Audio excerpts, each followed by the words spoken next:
E o Evangelho de Mateus é a narrativa do grande rei. E hoje nós iremos falar sobre a agonia do rei, em Mateus capítulo 26, versículo 36 até o versículo 46. Jesus no Getsêmani. Eu convido os irmãos a colocarem em pé mais uma vez para que possamos ler esse texto. Convido você que está em casa a acompanhar a leitura com fé e esperança e que Deus possa falar ao nosso coração. Você não veio aqui por acaso. Deus quer falar ao seu coração por meio da sua palavra. Diz assim o texto sagrado. Em seguida foi Jesus com eles a um lugar chamado Getsêmani e disse a seus discípulos: assentai-vos aqui, enquanto eu vou ali orar. Levando consigo a Pedro e aos dois filhos de Zebedeu, começou a entristecer-se e a angustiar-se. Então lhes disse: a minha alma está profundamente triste até a morte. Ficai aqui e vigiai comigo. Adiantando-se um pouco, prostrou-se sobre o seu rosto, orando e dizendo: meu Pai, se possível, passa de mim esse cálice. Todavia não seja como eu quero, e sim como tu queres. E voltando para os discípulos, achou-os dormindo, e disse a Pedro: então, nem uma hora pudestes vós vigiar comigo? Vigiai e orai, para que não entreis em tentação. O espírito, na verdade, está pronto, mas a carne é fraca. Tornando a retirar-se, orou de novo, dizendo: meu Pai, se não é possível passar de mim esse cálice, sem que eu beba, faça-se a tua vontade. E voltando, achou-os outra vez dormindo, porque os seus olhos estavam pesados. Deixando-os novamente, foi orar pela terceira vez, repetindo as mesmas palavras. Então, voltou para os discípulos e lhes disse: ainda dormis e repousais? Eis que é chegada a hora, e o Filho do Homem está sendo entregue nas mãos de pecadores. Levantai-vos, vamos, eis que o traidor se aproxima. Vamos repetir o verso 41, todos juntos? Vigiai e orai, para que não entreis em tentação. O espírito, na verdade, está pronto, mas a carne é fraca. Que Deus nos abençoe. Vamos falar com o Senhor. Pai querido, fale conosco por meio da Tua palavra, Senhor, que a Tua palavra possa encontrar guarida em nossos corações, que a Tua palavra possa, ó Deus, tocar profundamente na nossa vida, que a Tua palavra possa nos edificar, que a Tua palavra possa nos tirar da sonolência espiritual. Nós não queremos, ó Deus, dormir, ó Deus, o sono espiritual. Nós queremos ser despertados pelo Senhor, para melhor te servir. Nós queremos vigiar e orar, ó Deus, para que, ó Deus, não caiamos, ó Deus, em tentação, mas que possamos estar firmes, ó Deus, servindo ao Senhor com os nossos dons e talentos, ó Deus, mesmo em face das tristezas da vida, dos abatimentos da vida, das vicissitudes e intempéries da vida. Nós queremos, ó Deus, servir ao Senhor. E queremos enfrentar tudo na Tua presença, com graça, sabedoria e na direção do Senhor e na força do Senhor queremos caminhar. Toque em cada coração, que nenhum irmão, que nenhuma pessoa que entrou aqui saia daqui do jeito que entrou, mas que saímos daqui cheios do Espírito Santo, cheios da Tua palavra, despertados pelo Senhor, para melhor Te servir, em nome de Jesus. Amém. Podem sentar, meus irmãos. Tristeza e angústia é uma marca deste mundo quebrado, deste mundo caído. Nenhum de nós está isento da dor, da tristeza, da angústia, da depressão, das aflições da vida. De igual forma, Jesus estava enfrentando tristeza e dor num lugar chamado Getsêmani. Getsêmani significa o lugar da prensa, onde a azeitona era prensada e fazia-se então o azeite. E Jesus estava ali prensado pela tristeza. Sua alma estava profundamente triste e triste até a morte. Chegou a hora de Jesus ser entregue nas mãos dos pecadores para ser crucificado. Jesus é chamado pelo profeta Isaías, homem de dores e que sabe o que é padecer. Jesus estava em grande agonia pela proximidade da crucificação, da traição de Judas, do abandono do Pai e da morte pelos pecados do mundo, pelos pecados do seu povo. João descreve este lugar como um jardim, e esse jardim se transformou num jardim da aflição, o Getsêmani da agonia. E ali Jesus pisou o lagar da ira de Deus. Jesus iria beber sozinho do cálice da ira de Deus em nosso lugar. O primeiro Adão se rebelou no jardim do Éden. E por meio dele entrou no mundo a morte, porque por um só homem entrou o pecado no mundo, e pelo pecado a morte passou a todos os homens, porque todos pecaram. Mas o último Adão, Jesus, se sujeitou à vontade de Deus no jardim do Getsêmani, e trouxe vida e salvação para todos os que creem no seu nome. A grande ideia dessa passagem, meus irmãos, é que Jesus nos ensina a lidar com tristezas e angústias desta vida, com vigilância e oração. Jesus estava no Getsêmani, prensado pela tristeza, e aqui Jesus nos ensina a lidar com a tristeza e também com as agonias da vida, com as tristezas da vida, com oração e vigilância. E aqui nós podemos ver que no jardim da aflição, Jesus nos ensina o caminho da oração. Veja o que Jesus disse aos seus discípulos, no verso 36 a 38, que diz o seguinte: assentai-vos aqui, enquanto eu vou ali orar. E levando consigo Pedro e aos dois filhos de Zebedeu, e eles eram Tiago e João, e ele começou a entristecer-se, a angustiar-se, e então lhes disse: a minha alma está profundamente triste até a morte, ficai aqui e vigiai comigo. Jesus, o supremo pastor da igreja, o supremo cabeça da igreja, nos fornece o padrão. Diante da aflição, nós devemos correr sempre para a oração. Jesus estava profundamente triste. Na oração, meus irmãos, nós encontramos conforto. Na oração nós encontramos paz. Na oração nós encontramos força para caminhar. Na oração nós encontramos força para cumprir a nossa missão, o nosso chamado. Jesus estava abatido. Ele disse: a minha alma está profundamente triste até a morte. E o termo que ele usa aqui é perípulos. Ou seja, Jesus estava cercado pela tristeza de todos os lados. E era uma tristeza num grau muito elevado. Uma tristeza até a morte. Era uma tristeza mortal. E qual foi a causa de suas aflições? E Jesus sabia que estava chegando a hora de enfrentar a cruz, por causa dos nossos pecados, onde ele seria moído pelas nossas iniquidades, traspassado pelas nossas transgressões. Estava chegando o momento da traição de Judas. Um apóstolo no colégio apostólico queria traí-lo com um beijo. E esse apóstolo que viu os seus milagres, era tesoureiro do colégio apostólico, que viu os seus feitos, as suas palavras, traindo o Filho de Deus. A negação de Pedro, 3 vezes. A maldade dos judeus e a ingratidão do povo que comeu pães e peixes multiplicados por Jesus. E esse povo ia gritar naquele dia: crucificam, crucificam. Era um momento de intensa dor. Era um vislumbre que Jesus estava tendo da sua crucificação. E ele seria cuspido, zombado, pregado numa cruz por causa dos nossos pecados. No Getsêmani, a angústia de Jesus atingiu o seu nível máximo. Estou triste até a morte.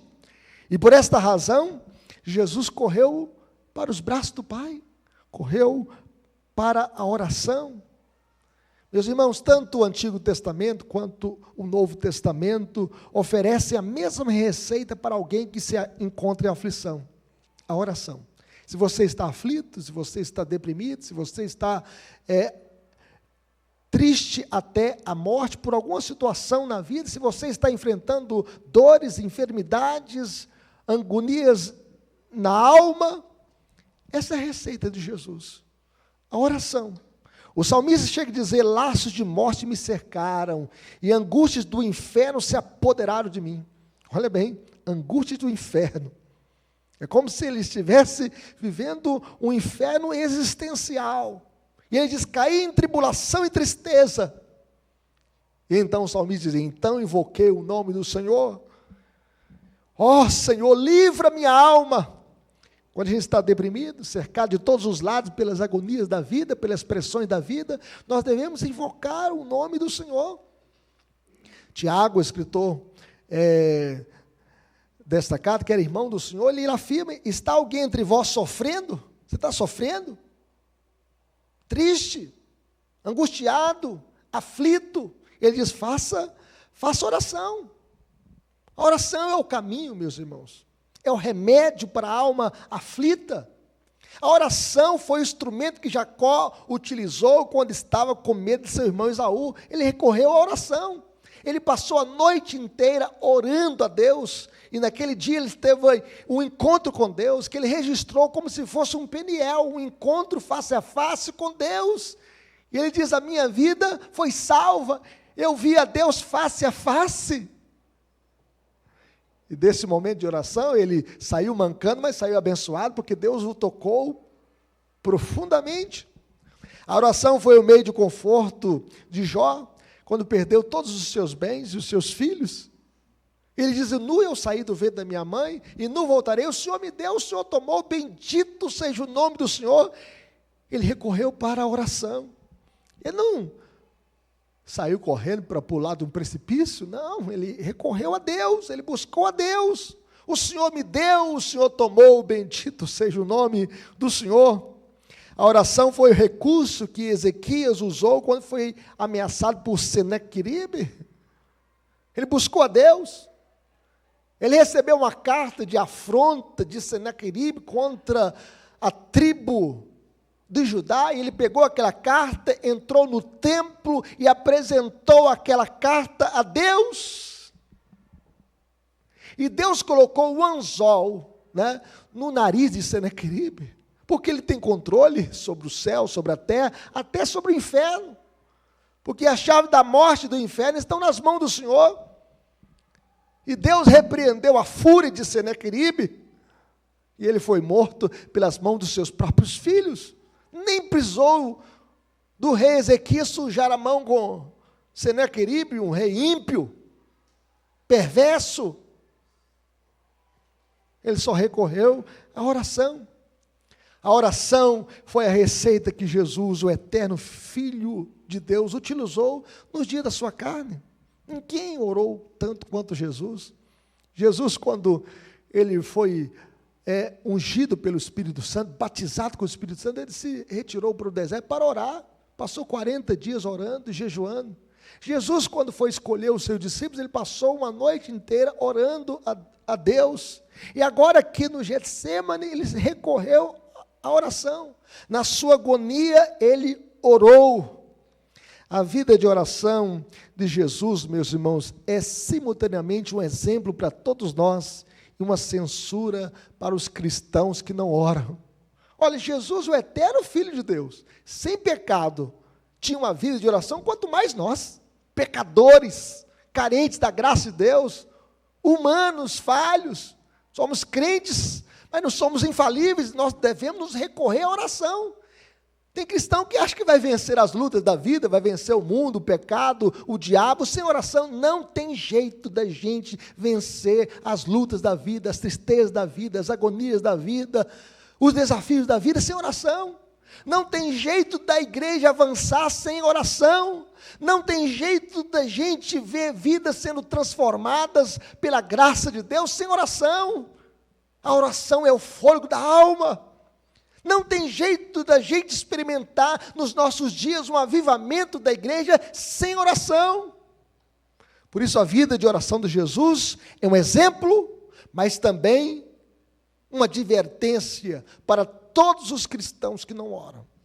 nós devemos orar. Nós devemos copiar Jesus. Nós devemos seguir o exemplo de Jesus. Nós devemos seguir os passos de Jesus. Nós devemos ser um povo de oração. Quando o povo de Deus ora, os céus se movem, o inferno treme e algo novo acontece na terra. Nós devemos orar e orar sem cessar. Mas em segundo lugar, meus irmãos, no jardim da aflição, Jesus nos ensina o caminho da submissão. O texto diz, vamos ler o verso 39, vai aparecer aí na tela, vai aparecer para você que está acompanhando a transmissão. Vamos ler esse versículo 39?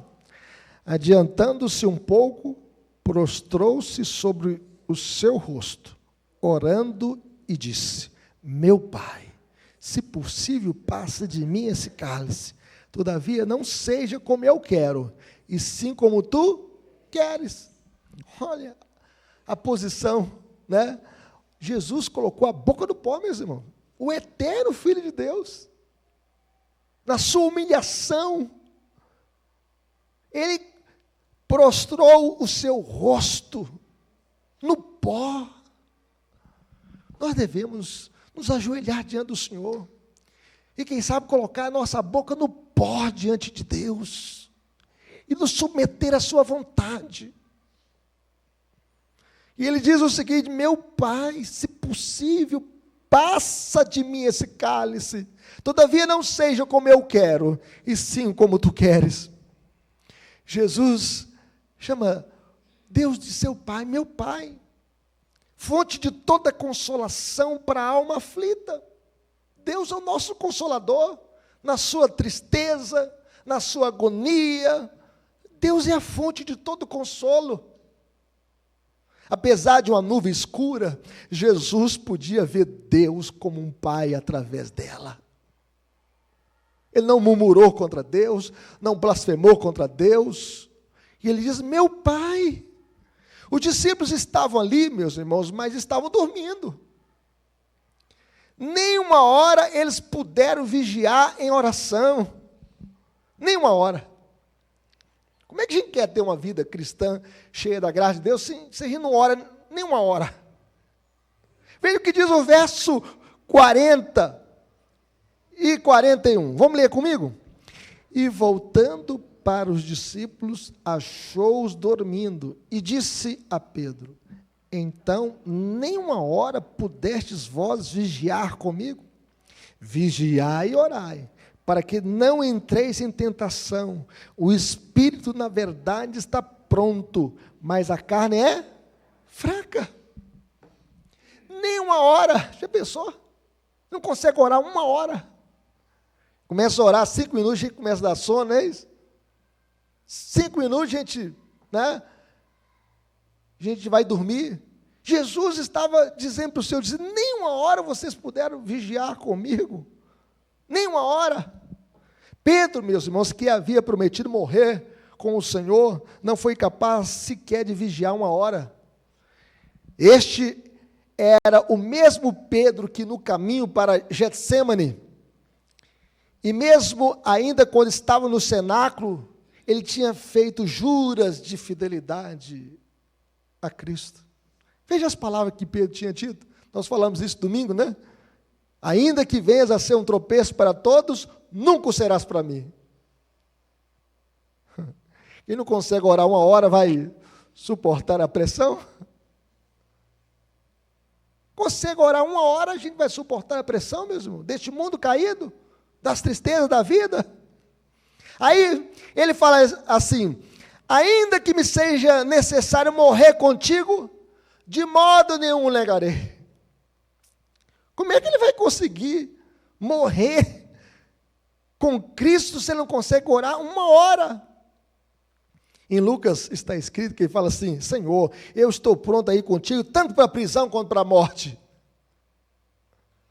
Se não consegue orar uma hora, consegue suportar a prisão por amor a Cristo? Suportar a perseguição por amor a Cristo? Em João está escrito que ele falou assim: Senhor, por ti eu darei a própria vida. Se não consegue orar uma hora, como ele consegue dar a própria vida? E agora, meus irmãos, aqui ele está dormindo embora Jesus o tenha exortado a orar para que permanecesse acordado. Se a gente não consegue orar 1 hora, meus irmãos, quando vier a pressão da vida, você está mais propenso a cair do que prosseguir. Mais propenso a olhar para trás do que avançar. Mais propenso a desviar do que romper a fronteira contra o pecado, contra o diabo. Se a gente não consegue orar 1 hora, a gente não vai resistir às pressões da vida. Nós devemos orar, e segundo a Bíblia, nós devemos orar nem 1 hora, orar sem cessar. Orar sem cessar.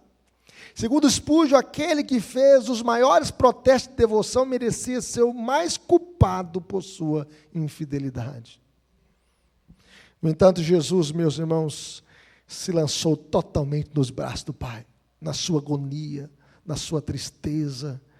Jesus, meus irmãos, não exigiu nada do Pai, nem determinou ou reivindicou, mas submeteu.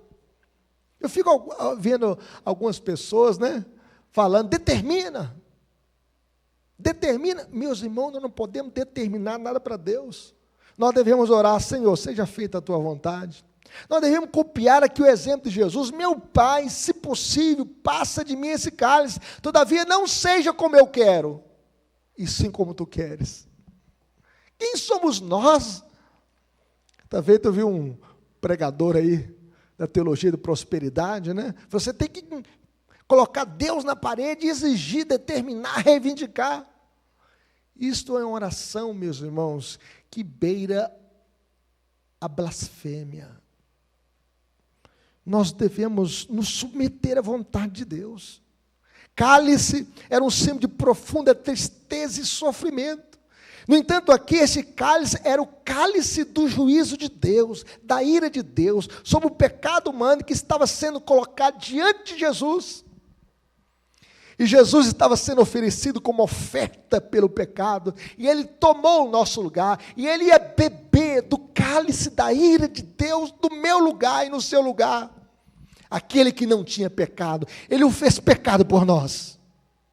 Ele sabia que beber este cálice fazia parte do plano redentor de Deus em prol do seu povo, da sua igreja. Por isso ele diz, não seja como eu quero, e sim como tu queres. Jesus se submeteu à vontade do Pai para tomar o seu cálice, o cálice da ira de Deus, em nosso lugar, em meu lugar. Jesus, meus irmãos, absolutamente se rendeu à vontade do Pai. Segundo Sproul, se Jesus tivesse recusado-se a beber o cálice até a última gota de beber esse cálice, ele não quisesse beber o cálice até a última gota, não haveria salvação para nós. Não haveria redenção. Se Jesus tivesse recusado a beber do cálice da ira de Deus, tudo o que receberíamos seria a ira, pois nós mesmos teríamos que beber o cálice da ira de Deus. Mas Jesus tomou o cálice da ira de Deus em nosso lugar. Ao contrário do primeiro Adão, Jesus clamou ao Pai e submeteu a sua vontade humana à vontade divina. Adão e Eva fizeram a sua própria vontade, comeram do fruto proibido. Aqui não. Jesus, o segundo Adão, o último Adão, o homem perfeito, ele submeteu a sua vontade humana à vontade divina. Assim como Jesus, meus irmãos, o crente deve fazer tudo manifestando a profunda e completa submissão de sua vontade à vontade de Deus. Eu fico pensando em algumas pessoas, que não, siga o seu coração, faça a sua vontade. Meu corpo, minhas regras. Isto, meus irmãos, seguir o seu próprio coração é seguir um coração perverso, um coração enganoso. Enganoso é o coração e desesperadamente corrupto. Quem o conhecerá? Nós devemos seguir a vontade de Deus. O hino 154 diz, não há dor que seja sem divino fim, faz, ó Deus, que a igreja compreenda assim, e apesar das trevas possa ver, Senhor, que Tu mesmo a levas com imenso amor. Fazer a vontade de Deus deve ser a nossa maior motivação. Nós não estamos aqui para fazer a nossa própria vontade, nós estamos aqui para fazer a vontade de Deus. E Jesus, ele disse, meus irmãos, a minha comida consiste em fazer a vontade daquele que me enviou e realizar a sua obra. Nós devemos orar a oração que Jesus nos ensinou, a oração do Pai Nosso. Seja feita a tua vontade, assim na terra, como no céu. Assim como o arcanjo Miguel, o anjo Gabriel e os demais anjos fazem a vontade de Deus no céu, nós devemos fazer a vontade de Deus aqui na terra. Jesus foi submisso à vontade do Pai. E nós também devemos ser submissos à vontade de Deus. Seja feita, Senhor, a tua vontade. Mas, em terceiro lugar, no jardim da aflição, Jesus nos ensina o caminho da perseverança. Olha bem que Jesus aqui, ele ora 3 vezes. E Jesus se lançou sobre a misericórdia de Deus. E Jesus orou 3 vezes, sempre focando o mesmo aspecto. Querem ver isso no texto comigo? 39, versículo 39. Olha o que diz o texto. Vamos ler comigo? Abra sua Bíblia nesse texto, você que está em casa também. Veja o que diz o verso 39. Adiantando-se um pouco, prostrou-se o seu rosto, orando: meu Pai, se possível, passe de mim esse cálice. Todavia, não seja como eu quero, e sim como tu queres. Prostrou-se sobre o seu rosto, orando: meu Pai, se possível, passa de mim esse cálice. Todavia, não seja como eu quero, e sim como tu queres. Verso 42 agora. Tornando-se a retirar, orou de novo, dizendo: meu Pai, se não é possível passar de mim esse cálice, sem que eu o beba, faça-se a tua vontade. Veja que Jesus ora insistentemente, com perseverança, com o mesmo foco. Verso 44 agora. Verso 44. Todos juntos? Deixando-os novamente, foi orar pela 3ª vez, repetindo as mesmas palavras: meu Pai, se não é possível passar de mim esse cálice sem que eu beba, faça-se a tua vontade. Aqui, meus irmãos, Jesus ganhou o poder de ir para o Calvário. Jesus nos ensina aqui a necessidade de perseverança na oração. Não devemos nos desanimar, nem nos cansar de orar. Porque o caso não é fazer oração, é vencer pela oração. Jesus te chamou para vencer pela oração. 3 vezes Jesus vai orar sozinho e sujeita os seus desejos humanos à vontade do Pai. Nas 3 ocasiões, os discípulos estavam dormindo, estavam cochilando, estavam aqui em sonolência espiritual. Jesus luta aquela batalha sozinho, enquanto os discípulos dormem. Eles estavam com tanto sono que nem conseguiam abrir os olhos. O texto diz que estavam com os olhos pesados e nem sabiam o que responder. Por fim, pondo-se de pé, após aqueles momentos de oração, Jesus reuniu os seus discípulos adormecidos, dizendo, verso 45 e 46, olha o que Jesus diz para ele: ainda dormis e repousais? Eis que é chegada a hora, e o Filho do Homem está sendo entregue nas mãos de pecadores. Levantai-vos, vamos, eis que o traidor se aproxima. E o traidor aqui era Judas, porque Judas vinha com a turba. Ele tinha vendido Jesus por 30 moedas de prata, e eles estavam se aproximando naquele lugar chamado Getsêmani, o lugar da prensa. E então Jesus diz: levantai-vos, vamos, eis que o traidor se aproxima. Chegou a hora, meus irmãos, do seu sacrifício. Chegou a hora do Filho ser entregue nas mãos dos pecadores. E Getsêmani aqui é um prelúdio da crucificação, é um prelúdio do Calvário. Por isso ele diz: levantai-vos, vamos, eis que o traidor se aproxima. E Jesus se levantou divinamente fortalecido e pronto para enfrentar a prisão, para enfrentar os açoites, para enfrentar o escárnio, para enfrentar a zombaria e para enfrentar a pior morte, a morte de cruz. Divinamente fortalecido. No entanto, estamos como os discípulos, dormindo. Como nós iremos enfrentar a noite escura da alma? Aquele momento difícil na vida, na família, na criação dos filhos, nos desafios na escola, na faculdade, no trabalho, no país, no mundo, das missões. Dormindo?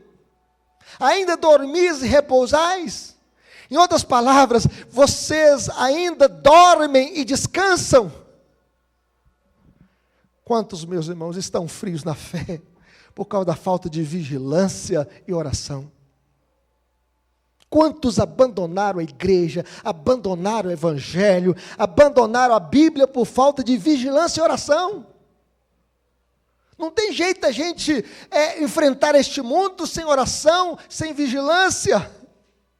E por causa disso, não frequentam mais a igreja, não oram mais, não estudam mais a Bíblia, não testemunham mais da fé. Como nós teremos poder espiritual se a gente não ora, se a gente não vigia, se a gente não lê a Bíblia, se a gente não tem comunhão com os irmãos? Quando vier a tristeza, a agonia, a pressão, aquela prensa, porque Jesus estava ali no Getsemane na prensa. Como as pessoas vão suportar sem oração? Aí as pessoas falam: eu sou desigrejado. E por isso, Paulo chega a dizer: desperta, ó tu que dormes, levanta-te de entre os mortos e Cristo te iluminará. É tempo, meus irmãos, de a gente buscar o avivamento da igreja, despertamento na família. É tempo de a gente levantar um clamor dentro das nossas casas, levantando as nossas mãos aos céus e clamando ao Senhor. É tempo de a gente colocar a nossa boca no pó, como Jesus fez. Jesus colocou o seu rosto no chão, orando: Pai, meu Pai, se possível, passa de mim esse cálice, contudo não faça o que eu quero, e sim o que tu queres. Cristo submeteu a sua vontade humana à vontade divina.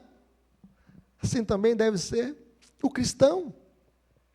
Há um hino no nosso cenário que diz: quantos que corriam bem, de longe agora vão, outros seguem, mas também sem fervor vivendo estão. Perderam o fervor espiritual, perderam o primeiro amor. Wesley Duer, escritor do livro Em Chamas para Deus, é um livro que eu indico, os irmãos possam lê-lo.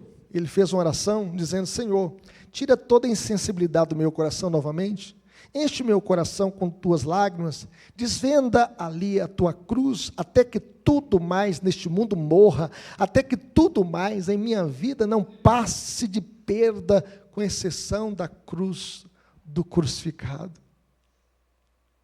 Que Deus possa nos dar sensibilidade, que o Senhor esteja nos revelando, meus irmãos, a sua cruz, o seu amor, e que a gente possa conhecer mais a Cristo, e aquilo que Ele demonstra para nós na sua palavra. Aplicações para a nossa vida: como viveremos? Em primeiro lugar, colocando a vontade de Deus acima da nossa vontade. Jesus, no Getsemane, nos ensinou o caminho da submissão à vontade de Deus. Meu Pai, se possível, passa de mim esse cálice, todavia não seja como eu quero, e sim como tu queres, Senhor. A cruz, meus irmãos, era o plano redentor de Deus para o seu povo. Sem a cruz de Cristo não haveria salvação dos pecadores, perdão, redenção. E Jesus bebeu o cálice da ira de Deus sozinho, até o fim. Jesus não precisava dos seus discípulos, porque sozinho ele ia pisar no lagar de Deus, ele ia tomar o cálice da ira de Deus em nosso lugar.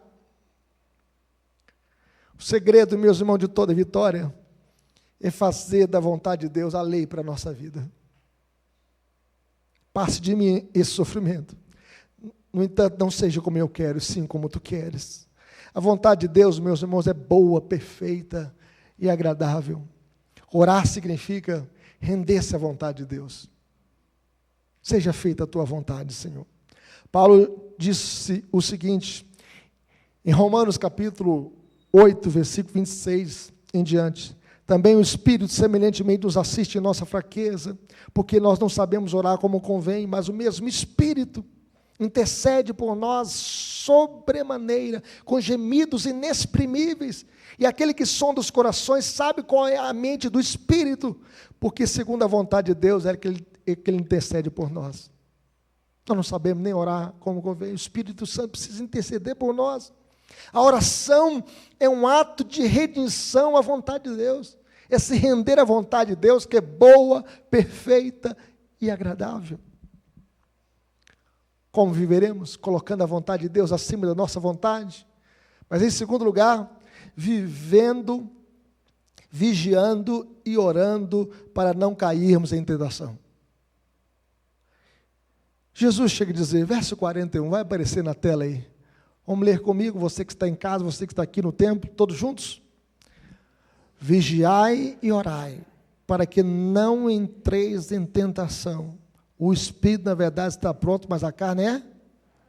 Vigiai e orai.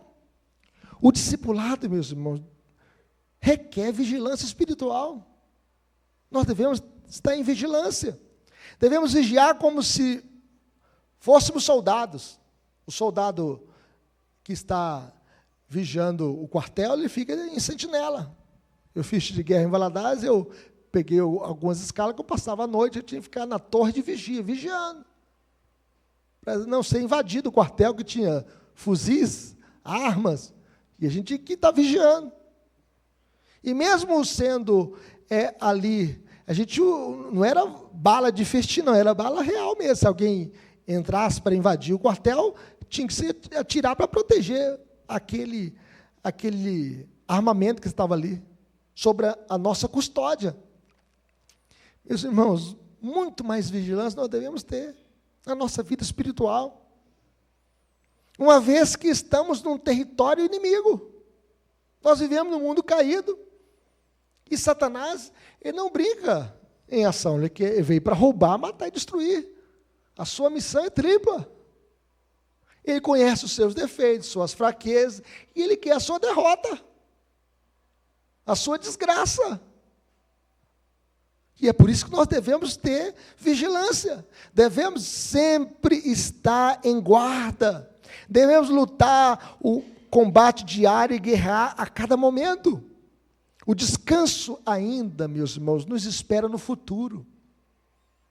A igreja aqui neste mundo não é a igreja triunfante, a igreja é militante, que milita contra o mal, contra as trevas, contra o pecado, contra o erro, contra a heresia. Devemos orar sem cessar, de forma habitual, regular, cuidadosa. Devemos vigiar e orar porque nós somos fracos. Você não é super-homem. Não existe mulher maravilha no reino de Deus. Todos nós somos carentes da graça de Deus. Nós devemos vigiar e orar, porque nós carecemos da força do Senhor. O texto diz, o espírito está pronto, mas a carne é o quê? É fraca, vamos dizer isso? O espírito está pronto, mas a carne é fraca. Ou seja, em outras palavras, a nossa natureza espiritual é inclinada para o bem, mas a nossa natureza carnal é inclinada para o mal. Por isso a Bíblia chega a dizer, meus irmãos, porque a nossa carne milita contra o espírito contra a carne, porque são opostos entre si, para que não façais o que porventura seja do vosso querer. Todo discípulo de Jesus, todo crente precisa aprender a permanecer em alerta para não cair em tentação. Cuidado com a preguiça e a sonolência espiritual. Jesus estava passando aquela madrugada em oração, mas os discípulos estavam dormindo. Que nós possamos ter um despertamento na nossa vida, meus irmãos. É começar hoje, agora, que Deus nos desperta, para que a gente possa orar mais.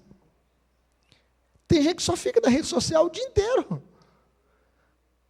assistindo as coisas inconvenientes e às vezes até coisas que ofendem a Deus. Existem muitas pessoas escravas da pornografia. Existem muitas pessoas escravas da fofoca nas redes sociais. Existem muitas pessoas que estão aprisionadas por este mundo caído, e a gente precisa despertar. Senhor, o que me domina? As ideias deste mundo ou a tua palavra? Eu estou cheio de quê? De mim mesmo ou estou cheio do Espírito Santo? Cheio da força do Senhor? Para que quando vier a tempestade, a luta, a tristeza, a agonia, as aflições da vida, eu estou preparado para suportar as pressões da vida? E é por isso que nós devemos orar. Como Jesus diz, vigiai e orai, para que não entreis em tentação. O espírito, na verdade, está pronto, mas a carne é fraca. Que Deus nos desperte, meus irmãos. Que Deus possa nos despertar e nos tirar da sonolência, e que nós possamos experimentar nos nossos dias um grande e poderoso avivamento. Quem gostaria de receber o avivamento na sua vida pessoal, na sua família, na igreja, nos seus dias? Levante a sua mão. Eu gostaria que Deus nos dê essa bênção e que nós possamos ter isso. Quem tem um parente que às vezes está aí caído, nós devemos orar por eles. Um filho, uma filha, um esposo que está longe de Deus, é tempo da gente clamar ao Senhor, porque só Deus pode fazer grandes coisas em nós, por nós, através de nós e apesar de nós. Que Deus nos abençoe.